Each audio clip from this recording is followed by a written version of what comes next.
এই হেয়ারটা কি করা যায় দেখো হেয়ারের অবস্থা এটা কিছু সিম্পলের মধ্যে খাওয়া কিনে দিয়ে যাও। বাসা কাকের বাসা এই কাকের বাসাটাকে কি করব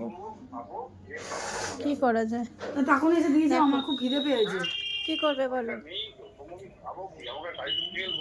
বাড়িতে যা বাড়িতে যা বাড়িতে কি নাই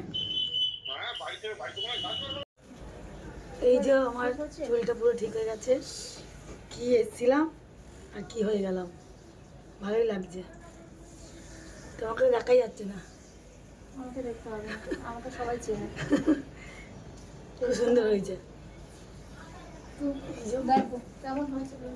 না না খুব সুন্দর হয়েছে চুলটাকে হাতে দেওয়া যাচ্ছিল না চিনি করতে পারতাম না পুরো একদম চুলটা সফট হয়ে গেছে কি নিয়ে এসছিলাম চুলটা আর কি হয়ে গেলাম থ্যাংক ইউ